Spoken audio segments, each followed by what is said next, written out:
coming here, and thank you so much for all this.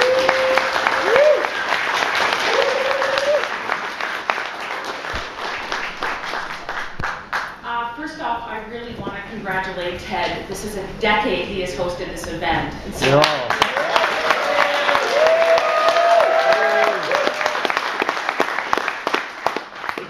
Now, I'm going to start with kind of a funny story. Ted has been inviting me to speak for the past 2 years. And each time he asked me to speak, I had a flood.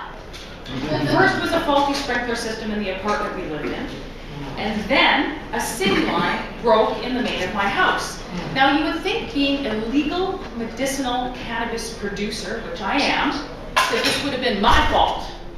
But no, these floods were not my fault. They were completely beyond my control. So I just want to say that I'm so grateful to finally be here. And thank you, Ted, for having me. What can I say about myself? Well, I am, yes, the Vice President of the BC Marijuana Party. I am the financial agent as well. Mark Emery and I formed that political party in 2001. And I like to call it the bargain basement political party, because we got together and decided it was time to make a change and bring some awareness and attention to the well-needed subject of cannabis. Well, the reason I came to this conclusion was when I was about 15, I started having terrible, terrible symptoms of nausea, pain, and diarrhea. Now look, no girl at that age needs diarrhea when you have boyfriends, a couple part-time jobs, you're playing basketball. And this kept going on for about 2 years, and my family doctor at the time said, look, it's got to be an ulcer. This was back in about 1980, 85, 86. He goes, you know, you're just stressed out, you're working too hard, your father passed away when you were a child, you're, you know, type A personality. So we continue on, and I've still got all this diarrhea, all this nausea, and I'm having a terrible time. Finally, doctor says, time to go to a specialist. The specialist did a pile of tests, each one being extremely uncomfortable, not just blood tests. I had barium enemas, I had things shoved inside me I didn't even know could exist. And what happened next was I was told, just before high school graduation in 1989, that I have Crohn's disease. Well, what the hell is Crohn's disease? Nobody knew what it was. There was no known cause. There was no known cure. I was handed a pharmaceutical called Pentasa, which was an anti-inflammatory, for $80. Now, you know, I'm a girl working part-time. I want to buy clothes. You know, I've got better things to do than be spending my money on pharmaceuticals. But I'm in pain, so I've got to trust my doctor.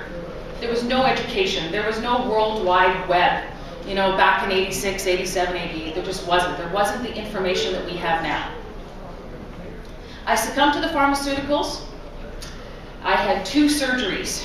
They're called helicodic resections. Had about 30 inches of my small intestine removed. And of course, one was right after high school, and then one was back in 1996. I had a 10-year successful bank career during this time. I still continued to work. I didn't go on disability. I was just this tough Ukrainian girl, and I'm really proud to be Ukrainian today because Chris Bennett has just said something phenomenal that we're the ones that pioneered pot. So, you know, either way, this is a good thing, my pierogi-loving self. So, I decided to take control of my own health. Somebody told me, you need to smoke some pot. It'll take away your nausea, it'll take away your pain, and you will probably feel a lot more human than you do now taking the variety of pharmaceuticals that were prescribed. So I did. I started smoking pot in my closet, working for the Royal Bank, scared to death that the people around me, my co-workers, would find out that I was using this illegal drug. And of course, procuring marijuana is a very difficult thing to do. And so many people have said, oh God, you're in BC, it should be the easiest thing in the world. Well, no one was really talking about it as a medicine in 1990, 1992. You know, it's not as if I'm going to ask, you know, the lady that's working next to me, you got some pot that I can smoke for my health? Well, I found a nice girl, and she introduced me to a dealer who had this remarkable strain called Williams Wonder. And boy, what is a wonder it was. All of a sudden, my nausea was gone. The The pain and the spasmodic attacks in my stomach were being alleviated. I could eat again. And now Crohn's disease, inflammatory bowel disease, colitis is a wasting disease just like AIDS. So you're constantly trying to nourish your body, and it's difficult to do. I can't B12, I can't absorb that anymore, and a variety of other things. So you're really trying to find something that'll make you live and be productive in life and be happy and have sex, maybe have children, and have a normal productive life. So as I started weaning myself off all the pharmaceuticals, I went, holy, this is fantastic. I don't feel so lightheaded anymore. I don't feel that I can't articulate anymore. I don't feel that I need to rush to the bathroom every 5 minutes after I eat. So as I continued on this cycle, experimenting in my closet, a little worried that my mortgage would be taken away and people would find out, this man walks into the bank I worked at, and he has to put a deposit into one of his ex-wife's accounts. And I said, Emery, oh my God, you are Mark Emery. And in 1999, Mark had, about then, he had moved over to the Sunshine Coast, been thrown off of Vancouver from Philip Bowen, and decided to go start Pot TV and a variety of other projects. And this is how we met. He was my client. 2 years, year and a half later, we started making history together as what I will say, one of the most dynamic duos in cannabis history. And I am proud of this because nobody else put together a political party that put 79 ridings and 79 candidates for the first time ever. Nobody got a bus that Ronald Reagan had and toured all over BC talking about pot and saying, look, we are all responsible individuals here. Can we not make a decision that maybe it's time to legalize cannabis?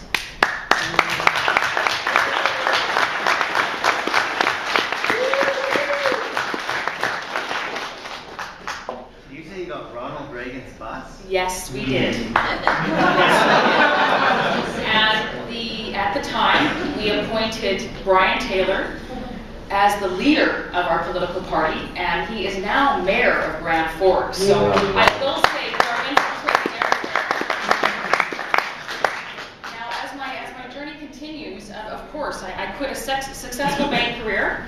I'm going to say obviously, got divorced the first time because that husband just couldn't understand my dedication to the activism.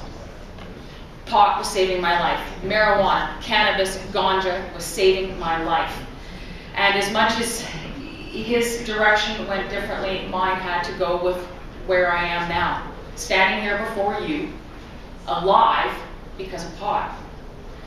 As I continued on, in 2005, after working very hard, Mark and I were contributing money to tons of different organizations.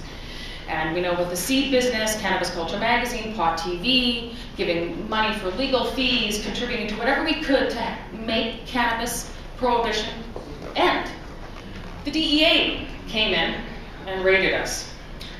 My husband now, Jeff Tech, we got married the last day of our Toker's Bowl party, July 4th, 2005. 2 weeks later, my poor American husband had to watch myself and Mark and Greg be taken away by the American DEA in our own country. Now it's 2009, and we are still struggling. But we've had a lot of victories. We've had so many things that have happened that have been victorious. I finally did get my legal exception to produce cannabis and to access it, smoke it, buy it at a compassion club, whatever I want to do, I am legal with Health Canada. And that happened, thankfully, because Health Canada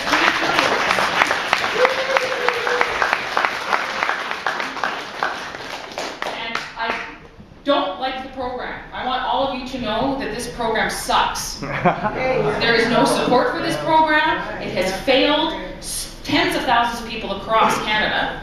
And not only has it failed people across Canada, they're still continuing to put so many obstacles against you. And this is why I have become so determined to change this program. And this is why I help anybody voluntarily get a legal exemption, as long as you have a disease that's on the list, okay? But yes, this is what I've been doing